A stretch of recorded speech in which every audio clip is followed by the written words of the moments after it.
Waalaikumsalam warahmatullahi wabarakatuh. Salam dan bahagia Bapak Ibu guru hebat. Sebelumnya saya ucapkan terima kasih atas kesediaannya dalam kegiatan diseminasi kita hari ini. Hari ini kita akan membahas tentang budaya positif di sekolah kita. Ya, perkenalkan, ya mungkin Bapak Ibu sudah tahu ya dengan saya Hikmatunisa SPD. Adapun untuk kegiatan kita hari ini, aktivitas diseminasi kita yaitu berdurasi 80 menit. 10 menit untuk pembukaan, yaitu kita berdoa, ice breaking, kesepakatan belajar dan penjelasan tujuan kegiatan kita hari ini. Selanjutnya itu adalah kegiatan sosialisasi berdurasi 60 menit, presentasi budaya positif dan kegiatan tanya jawab. Yang terakhir yaitu penutup, refleksi presentasi, berdoa dan foto bersama dan juga testimoni. Oke, baik Bapak Ibu, untuk membuka kegiatan kita kali ini, ulun mintakan kepada Bapak Sulaiman untuk membacakan doa terlebih dahulu. Al-Fatihah. Al-Fatihah. Rabbana atina fid dunya hasanah wa fil akhirati hasanah wa qina adzabannar. Sallallahu alaihi wasallam Muhammad wa alihi wasallam. Alhamdulillahi rabbil alamin. Terima kasih Bapak Sulaiman, semoga acara kita hari ini bisa berjalan dengan lancar. Sebelum itu saya ingin menyapa dulu kepada Ibu Kepala kita, Ibu Arsia SPD, dan teman-teman hebat SMPN Negeri 1 Tabungannya. Baik, mari kita melakukan kegiatan ice breaking dulu ya Bapak Ibu. Ya, ini adalah lagu Dimensi Profil Pelajar Pancasila. Ulun minta berdiri, Bapak Ibu, izin minta berdiri dulu supaya kita semangat. Ya, selamat datang Ibu Wati.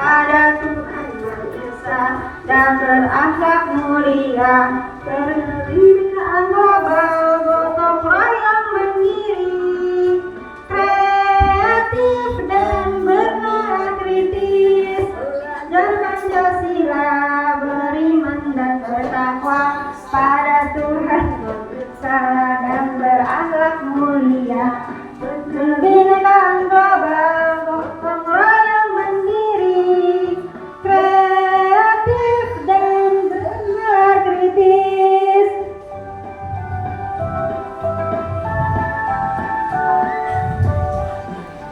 Ya, terima kasih Bapak Ibu, tepuk tangan untuk kita semua. Kali ini kita akan melakukan kegiatan games. Gamesnya itu bos berkata. Jadi setiap bos berkata, maka Bapak Ibu melakukan kegiatan yang diminta oleh bos. Tapi kalau saya berkata, Bapak Ibu tidak boleh melakukannya. Jadi intinya yaitu ketika bos berkata, Bapak Ibu mengerjakan. Kalau tidak ada kata bosnya, maka Bapak Ibu jangan mengerjakan. Bisa dipahami Bapak Ibu? Bisa. Sudah siap? Siap. Pak Parto siap? Siap. Ya, oke. Bos berkata garuk kuping. Oke, ya kita ulang lagi ya Pak. Garuk kuping. Ya, kalau tidak ada kata bosnya, maka jangan mengerjakan. Kalau ini suruhan bos gitu. Ya, bos berkata tepuk tangan. Ya, garuk kuping. Saya berkata hentak kaki. Pak Ipul berkata garuk kaki. Bos berkata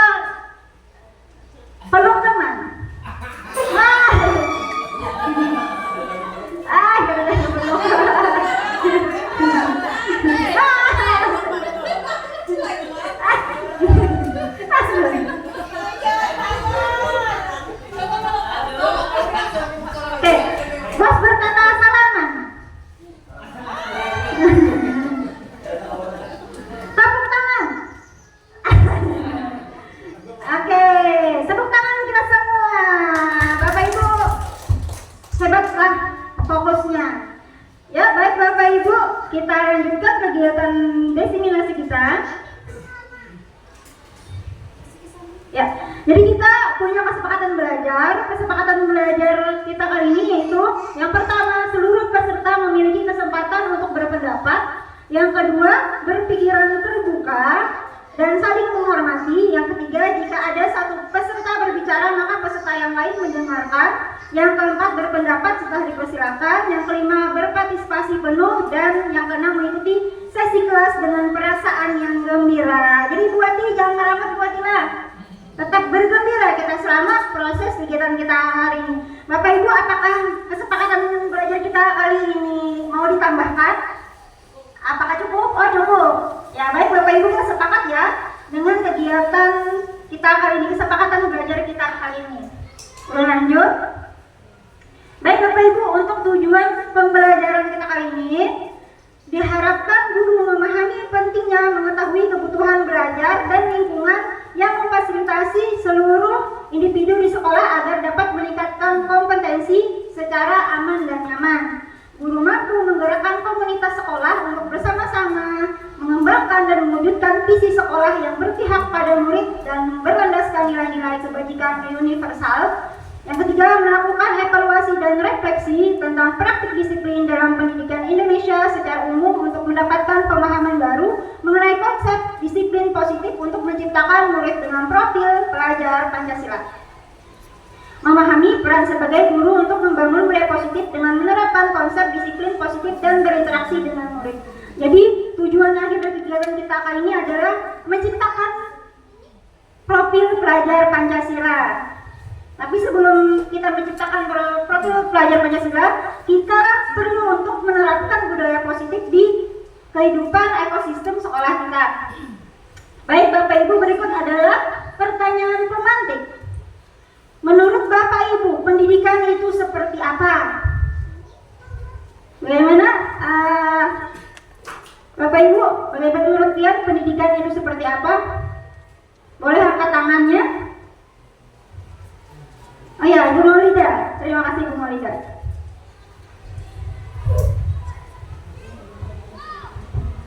Menurut saya, pendidikan itu adalah suatu tempat, sarana yang menyenangkan buat anak-anak. Kemudian gurunya juga memiliki inovasi dan tentu saja harus berpihak kepada pendidik.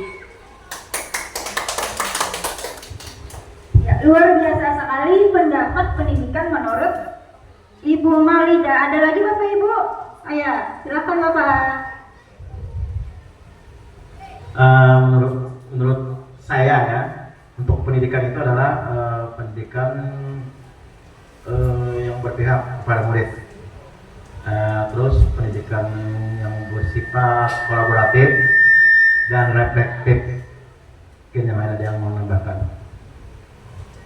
Oke, luar biasa. Mari kita beri tepuk tangan dulu kepada Bapak Saifullah. Kita lanjut ya untuk pertanyaan kedua. Nilai apa saja yang seharusnya dimiliki oleh guru? Baik, Bapak Ibu, ada yang mau menjawab? Pak Parto? Are you okay? Bagaimana Pak Parto? Bagaimana nih? Yang apa saja yang seharusnya dimiliki oleh guru?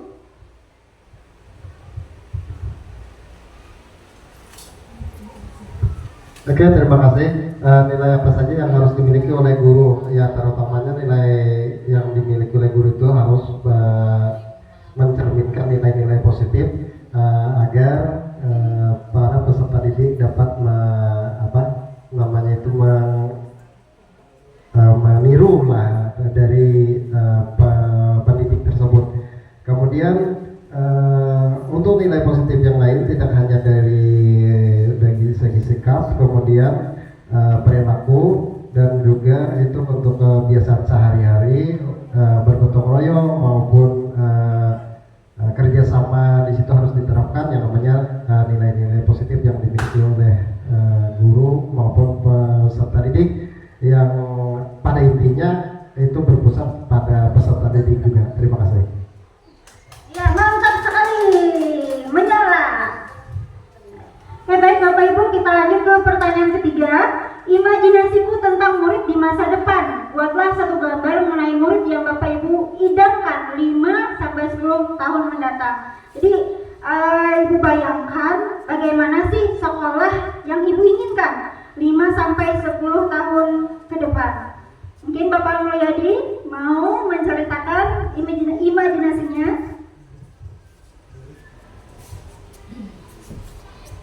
Terima kasih kesempatan yang diberikan kepada saya. Nilai imajinasi murid ya, mengharapkan atau mewujudkan murid yang berkarakter, beriman, bertakwa, cinta lingkungan, dan berwawasan global.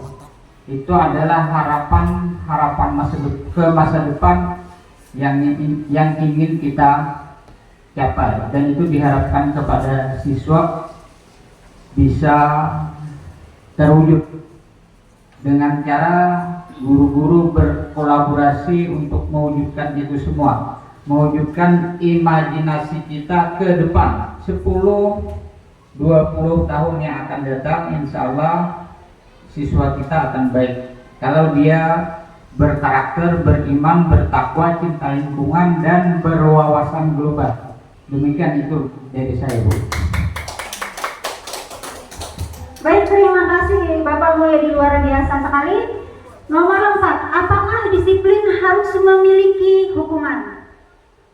Oke, baik Bapak Ibu, bagaimana menurut Bapak Ibu, apakah disiplin perlu hukuman dulu baru bisa disiplin? Ibu Mardan, perlu minta Ibu Mardan lah selaku guru BK. Terima kasih sudah diberikan waktu untuk saya. Kalau menurut saya disiplin itu memang perlu ada hukuman, karena tadi kalau kita tidak memberi hukuman maka siswa itu longgar disiplinnya. Jadi kita berilah hukuman kalau dia tidak disiplin. Ya, itu saja. Ya, mari kita beri aplaus kepada Ibu Mardan. Apakah ada pendapat lain dari Bapak Ibu? Apakah ada? Ibu, ya.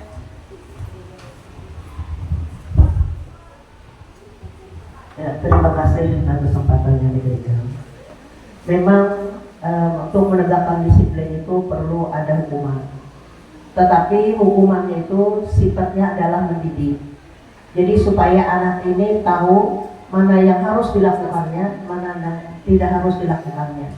Jadi hukuman itu boleh-boleh saja kita lakukan, tetapi sifatnya adalah mendidik.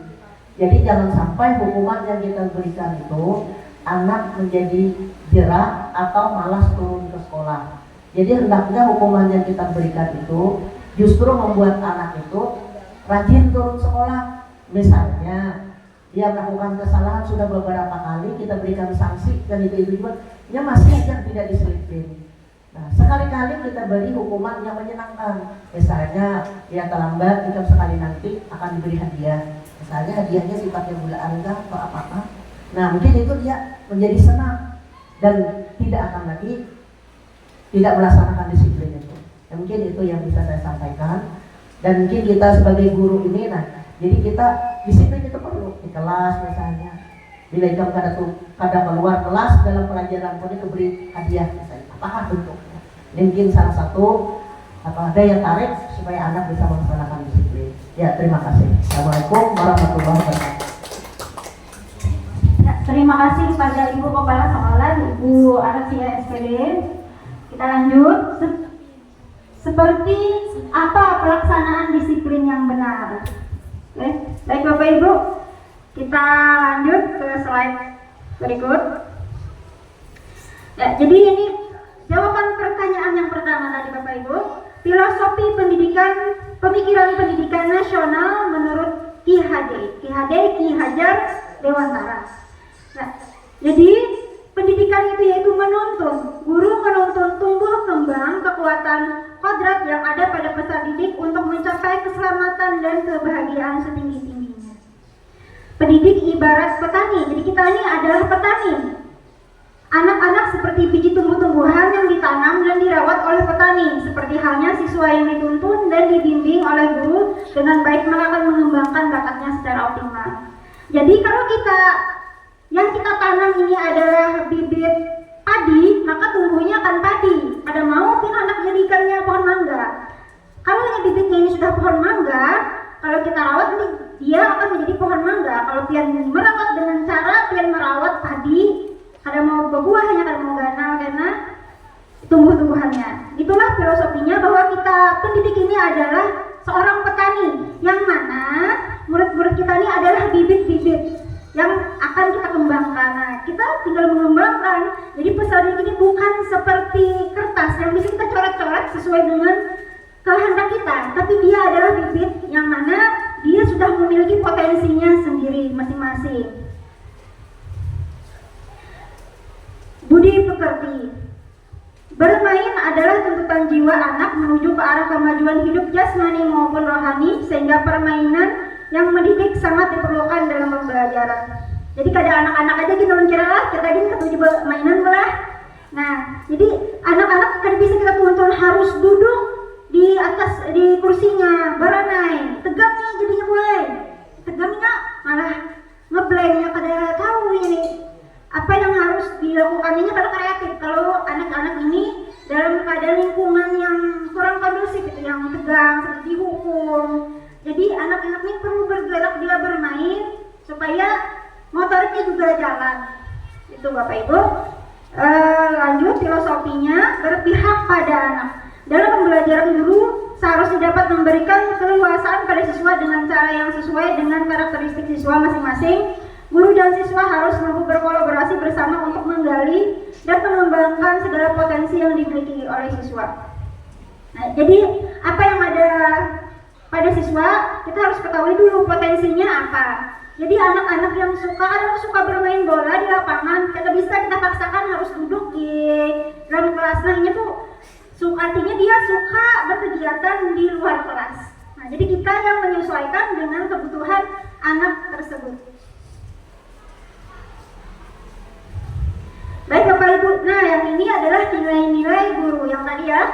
Benar sekali tadi jawaban Bapak Ibu, saya rasa tadi sudah banyak yang tepat. Yang pertama itu berpihak pada murid ya. Jadi bukan teacher center, bukan berpusat pada kita guru lain. Jangan kita yang asik kayak gitu pandai, tapi muridnya kita pada kita herani. Jadi kita harus berpusat kepada peserta didik. Yang kedua itu reflektif, yang ketiga mandiri, 4 kolaboratif, serta yang 5 adalah inovatif. Berikut visi murid masa depan. Dalam mewujudkan suatu perubahan diperlukan visi dan langkah-langkah yang tepat untuk mencapainya. Visi dapat terwujud bila adanya kerjasama semua warga sekolah. Untuk mewujudkannya dibutuhkan langkah nyata dengan menggunakan metode apresiatif inquiry dengan tahapan bagja. Mungkin kemarin pas ada kegiatan visi misi Pak Mulyadilah, kita sudah menggunakan metode apresiatif inquiry dan tahapan bagja. Yang ini yang mana kita berfokus kepada hal-hal positif yang ada di sekolah kita. Jadi jangan kita fokus dengan yang kekurangan kita. Misalnya kita kekurangan sarana prasarana, jangan kita fokus ke situ, tapi apa sih yang kita miliki di sekolah ini? Nah, jadi kita fokusnya ke situ. Adapun tahapan bagja sebagai berikut: 1. Buat pertanyaan, 2. Ambil pelajaran, 3. Gali mimpi, 4. Jabarkan rencana, 5. Atur eksekusi. Ini tadi yang kemarin kita bahas tentang visi misi. Baik, Bapak Ibu, kita memasuki kegiatan diseminasi pemahaman budaya positif. Pengembang modul yaitu Ibu Andrino Cahyani SPDMS, Diah Samsiati Rajasa MSc, Dr. Murti Ayu Wijayanti MPD, Tabungan Induk Agustus 2024 ya, hari ini. Baik, topik kita hari ini yang pertama disiplin positif dan nilai-nilai kebajikan universal, yang kedua teori motivasi, hukuman dan penghargaan serta restitusi, yang ketiga keyakinan kelas, yang keempat kebutuhan dasar manusia dan dunia berkualitas, yang kelima restitusi 5 posisi kontrol, yang keenam restitusi segitiga restitusi. Disiplin positif dan nilai-nilai kebajikan universal. Oke Bapak Ibu, kita adakan kegiatan lagi ya Bapak Ibu. Ini ada kertas. Izin membagikan berdua satu kertas ini untuk sebelah kanan Bapak Ibu, satu kertas untuk yang sebelah kanan Bapak Ibu. Ibu hijau mungkin bisa dengan Ibu kepala. Ibu hijau. Karena kada mungkin berpegangan tangan kamu lah. Yang kita berpegangan tangan. Untuk yang sebelah kanan Ibu.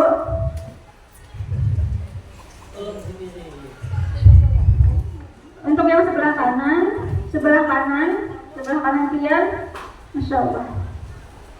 Sebelah kanan, siapa sebelah kanan? Sudah. Ini sudah ada. Sudah.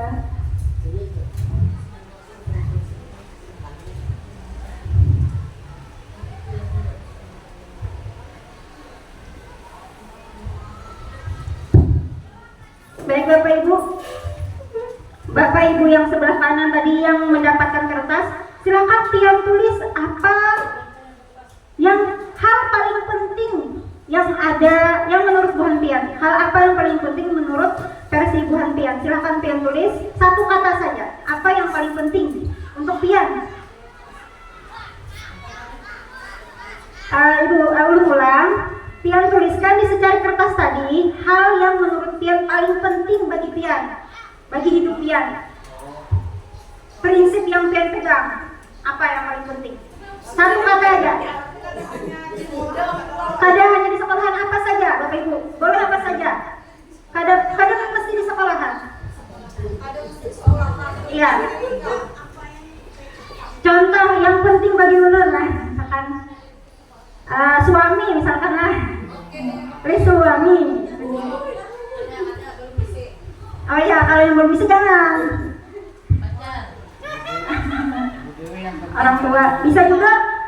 Misalkan yang paling penting itulah kejujuran. Misalkan, boleh Ibu, apa saja Ibu?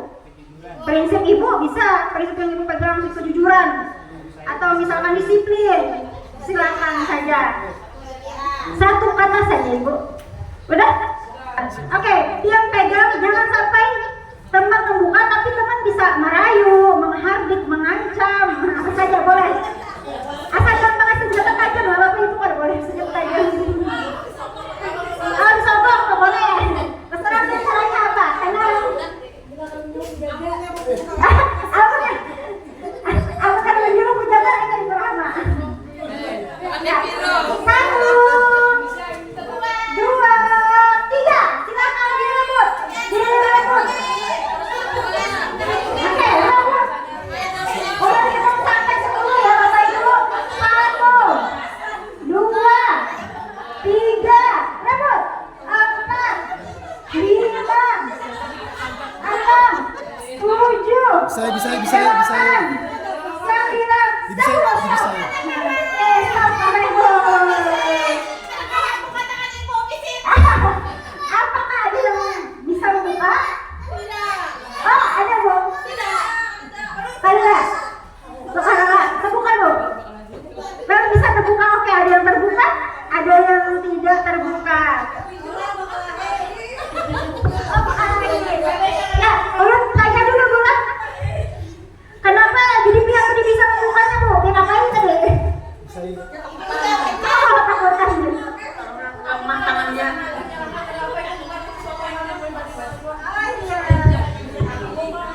Oh iya. Ini bakalah lah. Ya, Ibu Jalia bakalah dengan Ibu kepala sekolah. Ya, untuk Ibu yang mempertahankan gimana nih Ibu? Ini sudah jadi prinsip tidak boleh diambil. Kupertahankan sampai titik darah penghabisan. Oke, mantap. Bolehlah menjenguk nih. Apa yang pian ikuti tadi? Yang pian prinsip pian tadi? Ya, jujur, kejujuran, tepuk tangan dulu yang udah mantap. Iya. Oh ya, kalau tadi diambil. Habis kepala. Ya, baik Ibu Eri, apa yang pian pegang? Oh ya, caranya merayu tadi lah.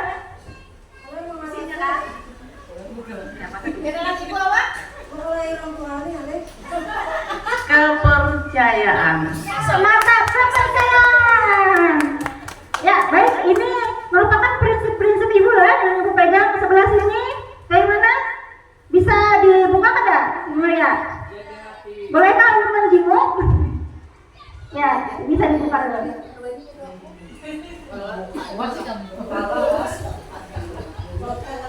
Amun ulun prinsipnya lebih ke kebahagiaan kedua orang tua. Sudah cukup. Ya, dalam sekali mendalam bujur. Itu sekali. Ada lagi? Sama kah? Sama. Oke. Lain. Ya. Boleh kita sepil dulu. Apa isinya tadi?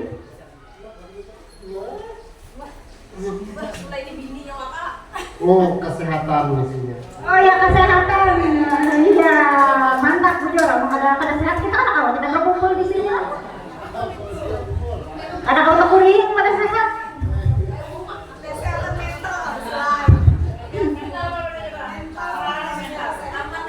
Oke, Bapak Ibu guru hebat, perubahan paradigma teori kontrol, ilusi guru mengontrol murid, ilusi bahwa kritikan dan membuat orang merasa bersalah dapat menguatkan karakter, ilusi bahwa semua penguatan positif efektif dan bermanfaat, ilusi bahwa orang dewasa memiliki hak untuk memaksa. Jadi apa tadi Bapak Ibu kaitannya dengan yang Ibu lakukan tadi? Itu ilusi kontrol Bapak Ibu. Bapak Ibu mengontrol nih. Bapak Ibu kadang-kadang prinsipnya dihancurkan oleh orang lain gitu. Jadi pian tetap dengan prinsip keteguhan hati pian gitu. Apa sih yang mendasari prinsip dan keteguhan pian? Ya, itu adalah sesuatu yang ada di dalam jiwa pian. Motivasi intrinsik yang di dalam jiwa pian. Nilai-nilai kebajikan universal. Nah, ini adalah nilai-nilai yang kita anut. Nilai-nilai kebajikan adalah sifat-sifat positif manusia yang merupakan tujuan mulia yang ingin dicapai setiap individu. Nilai-nilai tersebut bersifat universal dan lintas bahasa, suku, bangsa, agama maupun latar belakang. Jadi nilai-nilai universal ini dimanapun kalian berada, dimanapun kita berada, tetap nilai-nilai ini yang bisa kita pegang teguh. Setiap perilaku perbuatan memiliki satu tujuan. Dr. William Glasser pada teori kontrol 1984 dengan mengaitkan nilai-nilai kebajikan yang diyakini seorang, maka motivasi intrinsiknya akan terbangun sehingga menggerakkan motivasi dari dalam untuk dapat mencapai tujuan mulia yang diinginkan. Dia Bosan 1998. Nilai-nilai kebajikan yang ingin dicapai oleh setiap anak Indonesia kita kenal dengan profil pelajar Pancasila. Beriman, bertakwa kepada Tuhan Yang Maha Esa dan berakhlak mulia, mandiri, bernalar kritis, berkebenangan global, bergotong royong dan juga kreatif. Ini nilai-nilai kebajikan. Teori motivasi hukuman dan penghargaan serta restitusi. Baik Bapak Ibu, teori motivasi perilaku manusia yang pertama untuk menghindari ketidaknyamanan hukuman apa yang akan terjadi apabila saya tidak melakukannya. Jadi Bapak Ibu, motivasi itu ada dua. Yang pertama motivasi eksternal, motivasi dari luar. Yang kedua motivasi internal, yaitu motivasi dari dalam. Ya, untuk motivasi eksternal itu kita biasanya melakukan karena menghindari ketidaknyamanan atau hukuman. Sama kayak anak-anak lah, inya datang jam 8 pagi karena ada mungkin niatnya karena memang itu merupakan prinsip-prinsip yang dia pegang. Ada juga takutan dihukum ibu. Juga yang kedua bisa juga inya tuh supaya dipuji oleh ibu. Nah, itu adalah motivasi eksternal. Oke, baik Bu, nomor 2, untuk mendapatkan imbalan dari orang lain, institusi apa yang akan saya dapatkan apabila saya melakukannya. Ini juga merupakan motivasi eksternal. Amun kita lambat mengabsen, smart presensi, akhirnya dipotong gaji kita. Nah, itu merupakan motivasi eksternal, bukan internal, bukan dari dalam diri kita. Kalau kita misalnya yakin, saya datang tepat waktu karena saya yakin saya adalah suatu contoh yang baik untuk murid-murid saya. Saya memang berprinsip, saya harus datang tepat waktu karena saya menghargai diri saya sebagai seorang pengajar dan saya juga menghargai murid-murid saya yang sudah lelah datang jauh-jauh nih, murid datang berdahulu pada kita. Nah, kita menghargai apa yang dilakukan oleh peserta didik. Nah, itu merupakan motivasi internal dari dalam jiwa. Yang mana menurut Bapak Bapak Ibu yang paling baik, apakah motivasi eksternal, apakah internal? Ya? Ya, betul Ibu. Yang paling baik adalah motivasi internal, motivasi di dalam diri kita sendiri.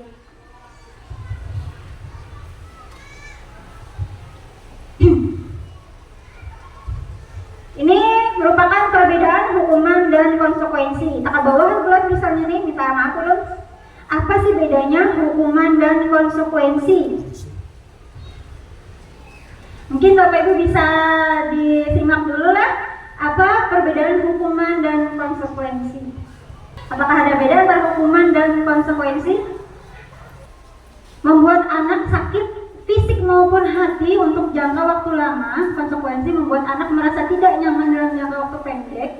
Anak membenci kedisiplinan. Konsekuensi anak menghargai disiplin. Ketiga, paksaan, stimulus tanggapan, mendorong anak menyakiti diri sendiri, mendorong anak agar mudah menyesuaikan diri, konsep diri yang buruk, konsep diri yang baik. Anak belajar untuk menyembunyikan kesalahan, anak belajar untuk mematuhi peraturan. Marah, merasa bersalah, dipermalukan, merasa tak dihargai. Kehilangan hak, dibuat tak nyaman, diasingkan untuk semara time out, disadur, dari restitution, dia negosiasi, the five position of control, yayasan pendidikan umur.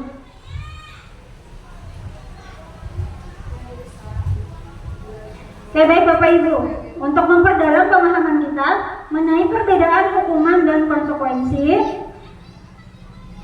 ulun bertanya ya Bapak Ibu. Yang pertama, tindakan guru biasanya bisa kita lakukan, mungkin biasa kita lakukan ya dulu. Mencatat 100 kali di dalam buku kalimat saya tidak akan terlambat lagi karena terlambat ke sekolah. Menurut Bapak Ibu, apakah ini hukuman ataukah konsekuensi? Pak Ibu? Ya, menurut Bapak Ibu hukuman, kita simpan dulu jawaban Pak Ibu lah. Yang kedua, lari mengelilingi lapangan basket 2 kali karena terlambat hari di sekolah. Bagaimana? Apa hukuman, apa konsekuensi? Hukuman. Baik, kita simpan lagi jawabannya. Yang ketiga, murid diminta untuk push up 15 kali karena tidak menggunakan masker ke sekolah. Hukuman. Oke, baik. Lanjut, menggantikan kertas tugas teman yang telah dicoret-coret. Bagaimana? Ya betul, konsekuensi membersihkan tumpahan air di meja tulis karena tersenggol pada saat belajar. Konsekuensi kita simpan jawabannya. Murid disuruh untuk mengenakan sepatu sehari di sekolah karena tidak mengenakan sepatu hitam. Konsekuensi untuk terakhir nih lo simpan untuk Ibu Eri Yeni, lari mengelilingi lapangan basket 2 kali karena terlambat 10 menit. 10 menit, oh lu lengkapi lah. Terlambat 10 menit ketika pembelajaran pejok boy. Jadi ini lari mengelilingi lapangan basket 2 kali karena terlambat 10 menit pada kegiatan pejok. Gimana Ibu Eri? Tanggapan Tian? Ya, jawaban Ibu Eri konsekuensi. Bapak Ibu yang lain? Apakah konsekuensi atau hukuman? Hukuman. Kayak ada konsekuensi, ada hukuman. Baik, kita cek ya Bapak Ibu jawabannya. Ya, betul ya Bapak Ibu, mantap. Ya, yang pertama itu hukuman, kedua juga hukuman, ketiga hukuman, keempat konsekuensi, kelima konsekuensi, keenam hukuman, yang kelima konsekuensi. Kenapa yang kelima konsekuensi?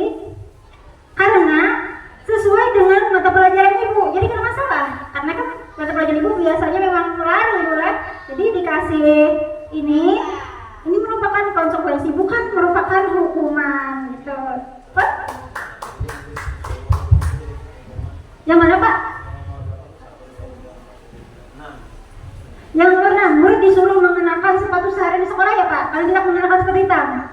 Kenapa hukuman? Karena ini Pak mengolah murid supan kalau ini seharian bukan bersepatu, di jalan yang lain bersepatu, ini kan bersepatu seharian, nah itu merupakan hukuman ya, bukan konsekuensi. Konsekuensi itu sesuai dengan apa yang dilakukannya.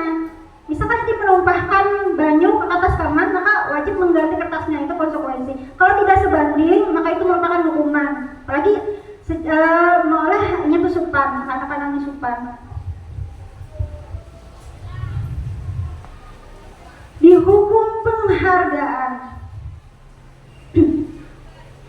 Alficon, Punish by Rewards 1993, wawancara SD Annual Conference Maret 1995 mengemukakan baik penghargaan maupun hukuman adalah cara-cara mengontrol perilaku seorang yang menghancurkan potensi untuk pembelajaran yang sesungguhnya. Menurut Korn, secara ideal tindakan belajar itu sendiri adalah penghargaan sesungguhnya.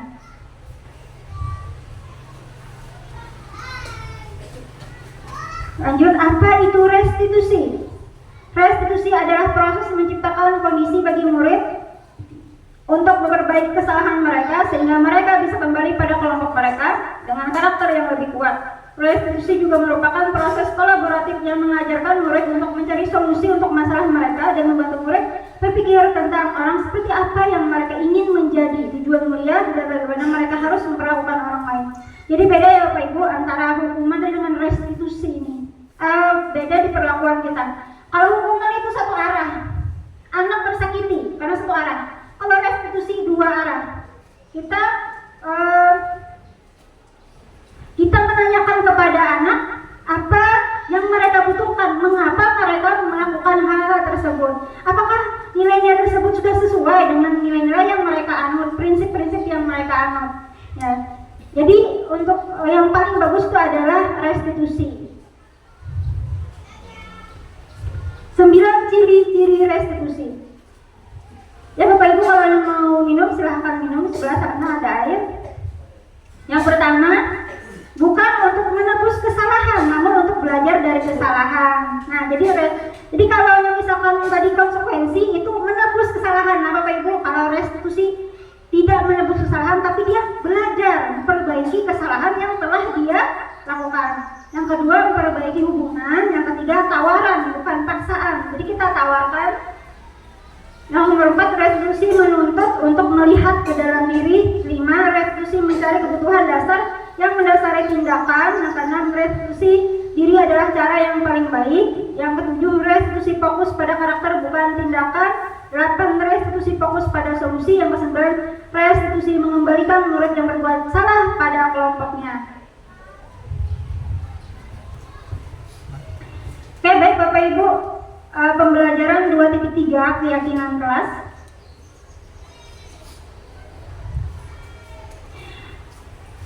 Menurut Bapak Ibu, bagian A dan bagian B yang mana merupakan keyakinan kelas? Jadi di sini ada yang merupakan keyakinan kelas, ada yang kesepakatan kelas. Menurut Bapak Ibu, apakah A, apakah yang B yang merupakan keyakinan kelas? Yang pertama, A, datang tepat waktu mengucapkan salam, menjaga kebersihan sekolah, berdoa sebelum dan sesudah kegiatan, aktif dalam pembelajaran dan tertib. Yang B, kami guru dan murid yang saling menyayangi. B, kami murid yang bersemangat belajar. C, kami murid yang peduli dengan teman-teman. Menurut Bapak Ibu, bagaimana? Yang mana yang merupakan keyakinan kelas Ibu Dewi Mas Bupa? Menurut ulun yang awam. Keyakinan kedok. Baik, bagaimana Ibu Maria? Amun ulun yang B. Oke, ada tim A dan tim B. Ya sayang? Ya, yang manakah kira-kira? Kenapa nih alasan Ibu Dewi menjawab yang A? Apakah ada alasan tertentu?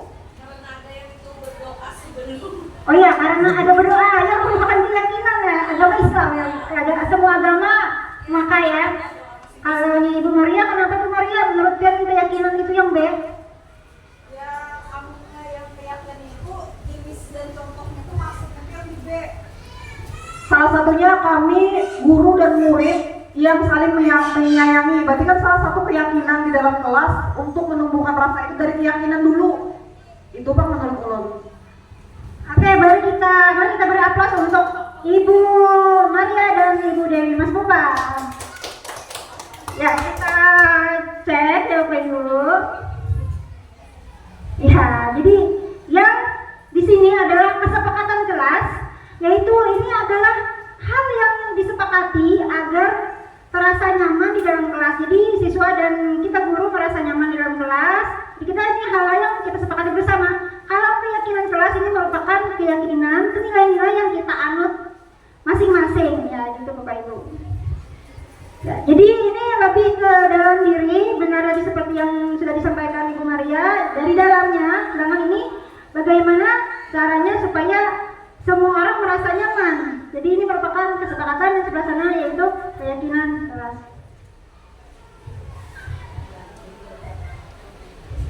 Ya. Nah, ini merupakan peraturan dan nilai keyakinan kelas. Kalau peraturan, selalu kembalikan buku ke tempatnya. Jadi ada tertulis selalu kembalikan ke tempatnya. Tolong kembalikan buku ke tempatnya. Kalau nilai keyakinannya itu tanggung jawab. Yang kedua, dilarang mengganggu orang lain. Nilainya menghormati, menghargai, menyayangi. Hadir di sekolah 15 menit sebelum belajar dimulai. Menghormati orang lain, berkomitmen. Dilarang melakukan kekerasan, keselamatan, menghormati orang lain. Dilarang menggunakan narkoba. Kesehatan, bergantian atau menunggu giliran. Menghormati orang lain. Bersabar, gunakan masker, kesehatan, keselamatan, jangan berlari di kelas atau koridor, keselamatan, keamanan. Jadi inilah yang keyakinan inilah yang harus kita tanamkan kepada jiwa-jiwa peserta didik kita. Kebutuhan dasar manusia dan dunia berkualitas. Jadi ini adalah kebutuhan yang kebutuhan dasar yang manusia gitu ya Ibu. Itu ada love, belonging, power, fun, and freedom. Jadi ada 4. Yang pertama, kebutuhan yang bersifat fisiologis untuk bertahan hidup, misalnya kesehatan rumah dan makan. Yang kedua, kebutuhan psikologi, hubungan dan koneksi sosial, kebutuhan untuk memberi dan menerima kasih sayang, dan kebutuhan untuk merasa menjadi bagian dari suatu kelompok. Yang ketiga, kebutuhan ini meliputi keinginan untuk dianggap berharga, bisa membuat perbedaan, bisa membuat pencapaian kompeten diakui dan dihormati. Ini merupakan power, kekuatan. Yang keempat, anak-anak dan kebutuhan kebebasan yang tinggi menginginkan pilihan, mereka perlu banyak bergerak, suka mencoba-coba. Ini freedom atau kebebasan. Yang kelima, mencari kesenangan, bermain, tertawa, dan ingin menikmati apa yang dilakukan. Ini adalah fun atau kebahagiaan. Jadi ada rasa nyaman, cinta, ada kekuatan, ada kebebasan dan kebahagiaan. Ini adalah kebutuhan dasar manusia. Pembelajaran 2.5 posisi kontrol. Guru seperti apa Anda? Bapak Ibu, menurut Bapak Ibu, mari kita berefleksi dulu ya Bapak Ibu. Menurut Bapak Ibu, guru seperti apakah Bapak Ibu? Ya, jadi ini ada 5 posisi kontrol. Ada posisi kontrol penghukum, membuat orang merasa bersalah, teman, pemantau, dan manajer. Jadi ada 5. Kata-kata yang diucapkan biasanya oleh guru dengan posisi kontrol penghukum. Guru berkata, kalau kamu tidak melakukannya, awas, rasakan, kena Bapak Ibu hukum. Nah, itu adalah penghukum. Posisi kontrol membuat orang merasa bersalah, kamu seharusnya sudah tahu Ibu lelah sekali mengatakannya, Ibu stres, pusing Ibu, nah bukan kami. Nah, itu adalah membuat merasa bersalah. Kalau kamu tidak melakukan ini, maka Ibu akan dimarahi kepala sekolah. Nah, itu juga merupakan pembuat merasa bersalah. Yang ketiga, teman. Teman, ayolah lakukan demi Ibu. Masa kamu tidak mau? Ingat tidak, Ibu pernah bantu. Ingat nggak bahari Ibu menggini ikan, memakani ikan, makani pian. Masa pian kada menggini Ibu? Nah, itu pian. Itulah yang keempat, pemantau. Apa peraturannya? Nah, pemantau ini menanyakan, makanya kamu tahu apa peraturannya? Nah, itu pemantau. Yang kelima, apa yang kita yakini, apa yang bisa kamu kerjakan untuk memperbaiki masalah ini. Ini posisi manajer. Jadi untuk posisi yang positif ada 3. Yang pertama posisi teman, yang kedua pemantau, yang ketiga manajer. Tapi di antara ketiga-tiganya ini yang paling baik adalah manajer.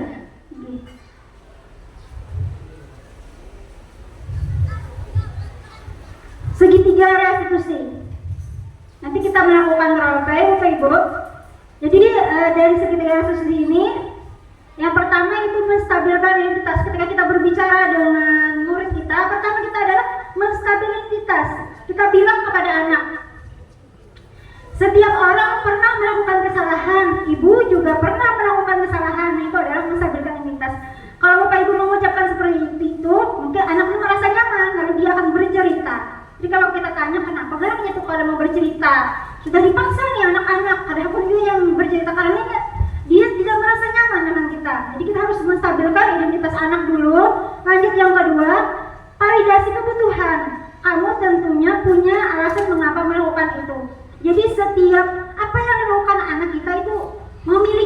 alasan, tidak ada yang tidak ada alasannya. Alasannya itu biasanya dengan alasan yang mendasar ya Ibu, yang 4 tadi. Ada yang alasan kebutuhan dasar yang 4 tadi. Ya itu biasanya selalu ada alasan yang seperti itu. Apakah ada cara yang lebih efektif untuk mendapatkan apa yang kamu butuhkan? Yang selanjutnya ketiga, menanyakan keyakinan, nilai-nilai apa yang telah disepakati, kamu ingin menjadi orang yang seperti apa. Nah ini kembali ke diri dia sendiri, menanyakan keyakinannya. Kita lihat dulu ya Pak Ibu, mudahan langsung connect. Oh iya, connect. Ini contoh restitusi yang dilakukan oleh seorang guru. Guru hebat. Pada video kali ini Bisa kita terapkan di kelas. disiplin positif yang diterapkan di lingkungan sekolah yang dikenal dengan nama restitusi.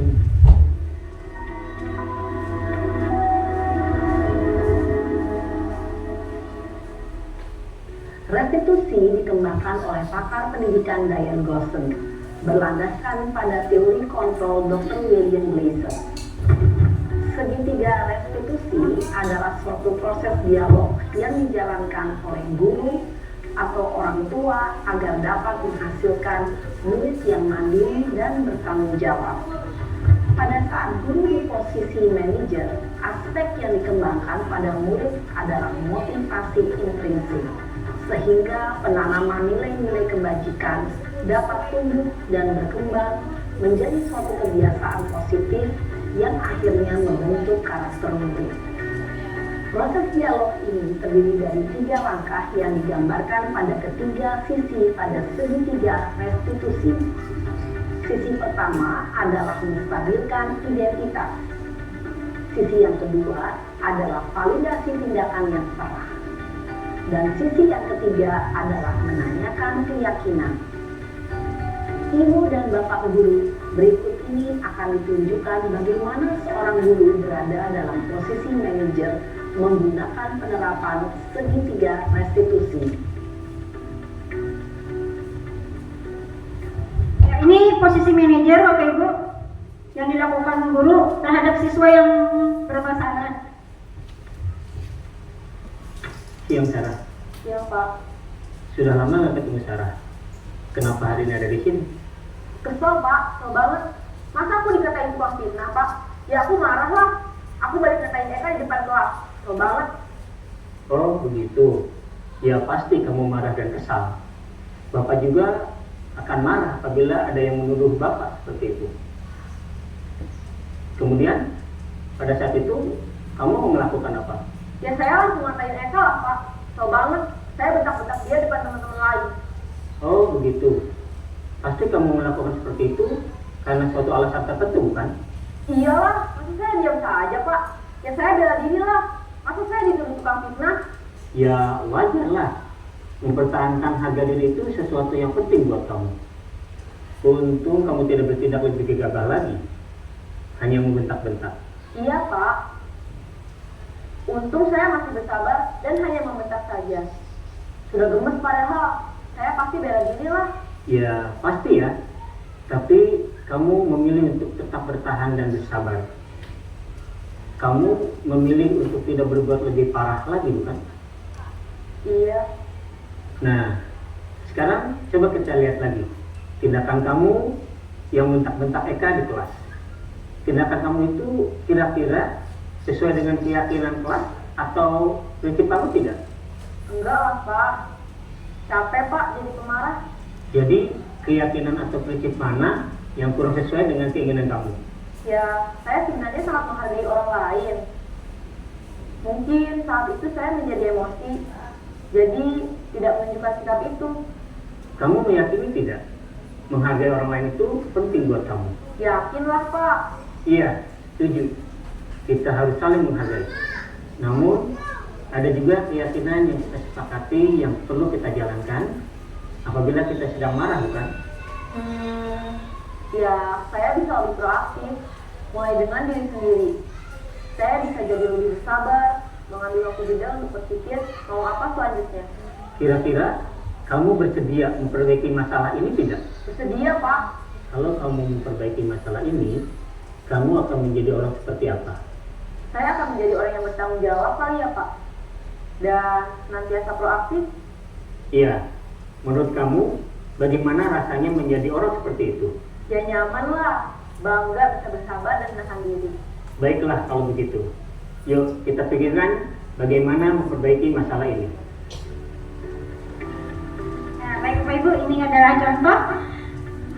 Baik, kita akan melakukan role play, Bapak Ibu.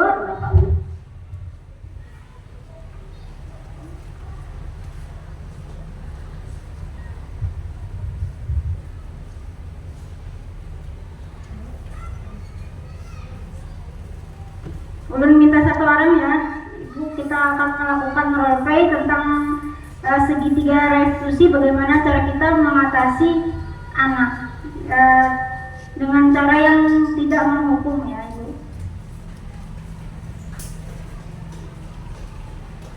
Jadi kita tidak memberi hukuman, namun kita mau menanamkan nilai-nilai kebajikan universal yang sudah ada pada anak. Belum minta satu orang, mungkin Ibu Mardania selaku guru BK. Jadi di sini Ibu Mardan berperan sebagai murid, Ulun berperan sebagai guru. Yang mana Ulun melihat bahwa murid ini menyontek pada saat pembelajaran bahasa Inggris. Jadi yang pertama saya lakukan yaitu menstabilkan identitas. Kita coba ya Bapak Ibu ya. Selamat siang Mardania. Tadi Ibu lihat Mardania menyontek ya ketika ulangan bahasa Inggris. Iya Bu. Tidak apa-apa Mardania. Di sini Ibu tidak mencari kesalahan yang Mardania lakukan. Tetapi Ibu mau mencari solusi atas apa yang telah Mardania lakukan tadi. Mardania pasti punya alasan kan kenapa melakukan hal tersebut. Kalau boleh Ibu tahu, kenapa kira-kira Mardania menyontek pada saat ulang bahasa Inggris? Sebelumnya Ulun minta maaf Bu, karena Ulun menyontek. Malam tadi Ulun ketiduran, jadi kada ingat lagi belajar Bu Ai. Ya, Ibu juga pernah melakukan yang Mardania lakukan lah. Jadi tidak apa-apa Mardania, itu kesalahan itu adalah hal yang wajar. Kalau Ibu boleh tahu, apakah hal tersebut sudah sesuai dengan prinsip-prinsip yang Mardania tanamkan? Apakah sudah sesuai dengan keyakinan yang Mardania yakini? Tidak sesuai Bu sebenarnya. Jadi Ulun merasa malu karena terlihat oleh Ibu menyontek tadi.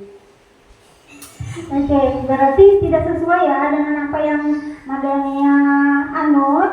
Jadi Mardania sebenarnya merasa nyaman tidak melakukan hal tersebut.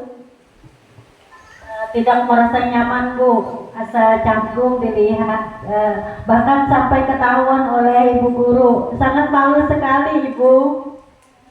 Iya, lalu apa kira-kira yang akan Mardania perbaiki supaya tidak menyontek lagi? Saya akan belajar Bu. Kemudian lagi Ibu, saya mau minta saran dengan Ibu bagaimana saya tidak menyontek, kemudian lagi belajar lebih baik lagi Bu. Ya, oke. Dari kapan Mardania akan mencoba melakukan apa yang Mardania ucapkan tadi? Mulai dari sekarang Bu dan akan datang. Ya, sudah siap untuk bersikap jujur dari sekarang dan akan datang? Sudah siap Ibu. Baik Mardania, kita pause dulu.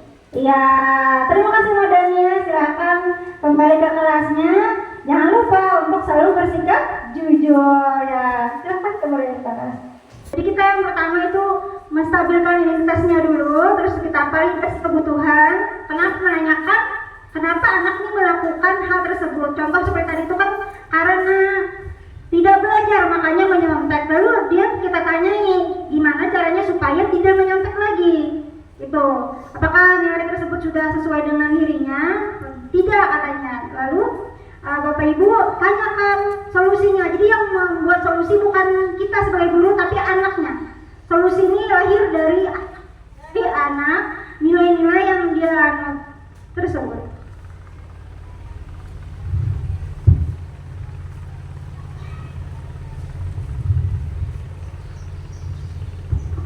Oke, baik Ibu, kita masuki kegiatan refleksi.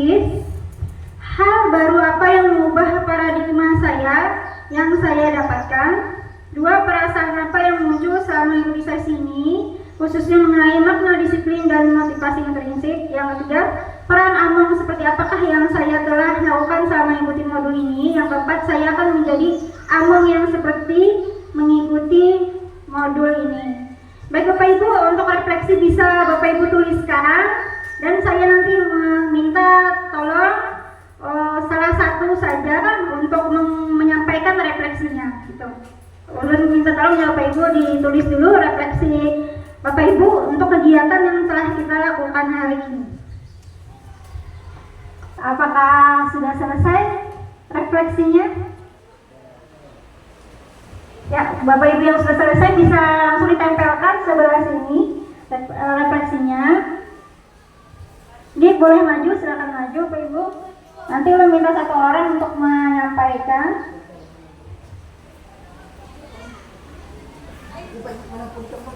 Jadi bisa ke depan masing-masing Pak, masing-masing barang-barangnya.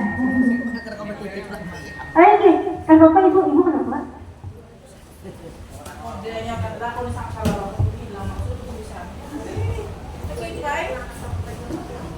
Yang di atas ada orang.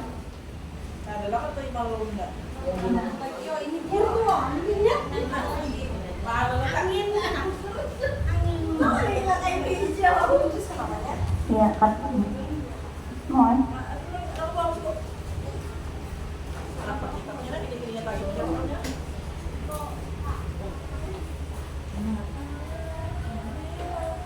Bisa sebelah situ Ibu Margan?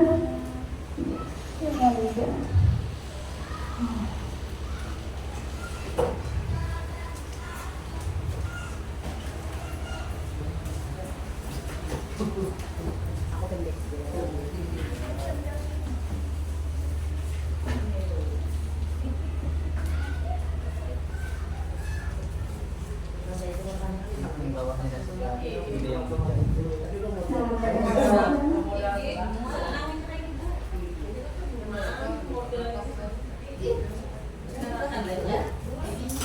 Baik Bapak Ibu, ini adalah refleksi dari Bapak Ibu.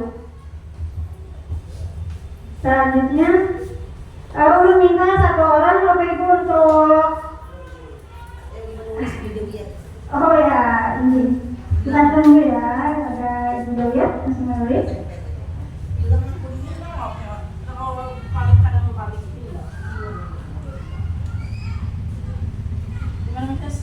Di situ, ya masuk Pak. Iya. Ya, terima kasih.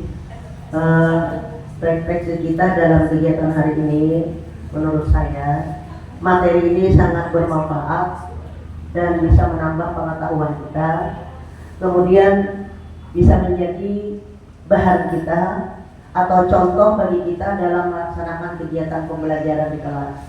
Tadi ada segitiga apa?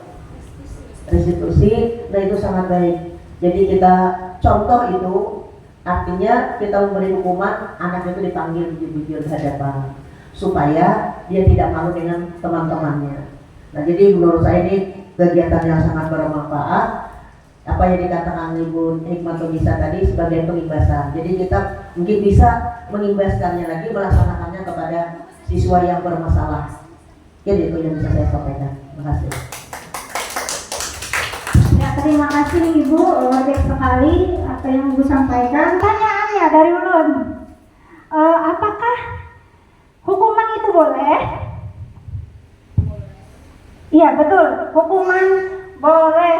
Ketika sudah kita lakukan restitusi, anak sudah kita panggil berkali-kali, sudah kita lakukan jembatan hati kepada anak, sudah kita dari hati ke hati. kita bisa mengintervensi lebih keras apabila anak-anaknya sudah melanggar aturan sudah terlalu jauh. Jadi bisa ya Bapak Ibu. Tapi sebelum itu kita tetap harus melakukan pendekatan kepada anak, mengetahui dulu apa kebutuhan anak, dan kita sebagai guru kalau bisa itu kita mengakomodasi kebutuhan peserta didik ini. Jadi kita jangan langsung hukum, tapi kita harus tahu dulu kebutuhannya. Kalau sudah kebutuhan terpenuhi, kita juga telah melakukan jembatan hati, baru bisa kita lakukan hukuman. Selanjutnya itu sesi tanya jawab. Apakah ada pertanyaan Bapak Ibu? Mungkin masih ada penjelasan tadi yang terlewat atau kurang jelas, bisa Bapak Ibu tanyakan. Atau adakah saran untuk kegiatan kita selanjutnya? Penyajiannya apa nama tadi, tulisannya kurang jelas. Nah, itu tulisan harus diperjelas, diperbesar tadi, karena kurang terbaca, terutama bagi saya itu. Nah, tulisannya diperjelas. Nah, itu kemudian kalau suara sudah jelas, itu apa alur penyajian sudah teratur. Nah, itu hanya tulisan aja apa namanya yang kurang jelas. Mungkin itu saran dari saya. Mungkin yang lain ada pertanyaan. Terima kasih Bapak sarannya. Baik Bapak, untuk selanjutnya nanti undanali malah adanya formnya, benar-benar betul sekali. Apakah ada pertanyaan lagi Bapak Sulaiman atau Pak Parto? Cukup? Apakah sudah jelas? Ibu Eriani, apakah ada pertanyaan Ibu? Tidak ada, oke. Jelas ya Bapak Ibu? Baik, kita sudah memasuki akhir sesi. Ulun ucapkan terima kasih kepada Bapak Ibu atas kesediaannya dari awal sampai dengan akhir kegiatan kita. Semoga apa yang kita dapatkan hari ini bermanfaat dan bisa kita terapkan dalam ekosistem pendidikan kita di sekolah agar dapat menjadi budaya yang positif dan anak juga dapat belajar dengan aman dan nyaman. Untuk itu sebelum kita menutup kegiatan kita, mintakan tadi yang membuka adalah Pak Sulaiman. Tidak afdol rasanya kalau yang menutupnya bukan Pak Sulaiman juga. Pak Sulaiman lah membuka dan menutup. Oke, terima kasih Pak Sulaiman. Minta izin ke depan.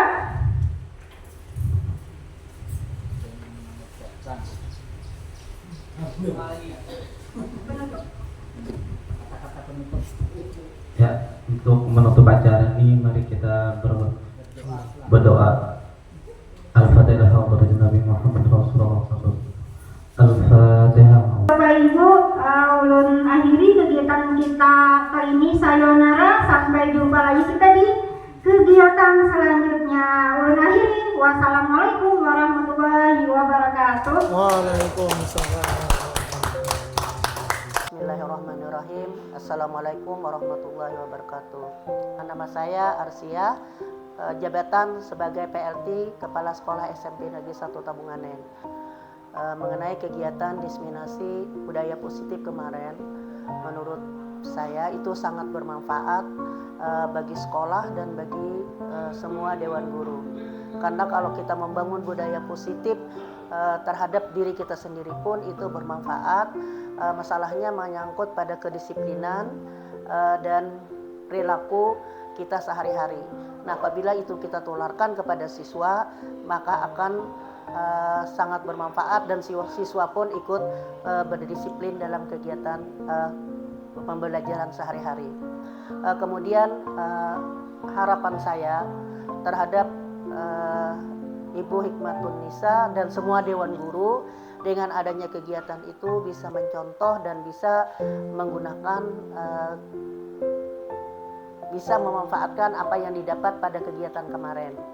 Kemudian motivasi yang saya berikan kepada Ibu Nisa, terus saja berjuang karena kegiatan ini sangat bermanfaat untuk sekolah kita dan bagi saya sendiri sebagai PLT Kepala Sekolah SMP Negeri 1 Tabunganen. Sekali lagi saya sangat memotivasi dan mendorong tidak hanya kepada Ibu Hikmatun Nisa, dan harapan saya kepada semua dewan guru supaya mengikuti kegiatan-kegiatan yang yang dianjurkan oleh pemerintah pada saat ini menuju kepada guru yang hebat yang akan datang. Mungkin itu yang bisa saya sampaikan dan saya akhiri. Assalamualaikum warahmatullahi wabarakatuh.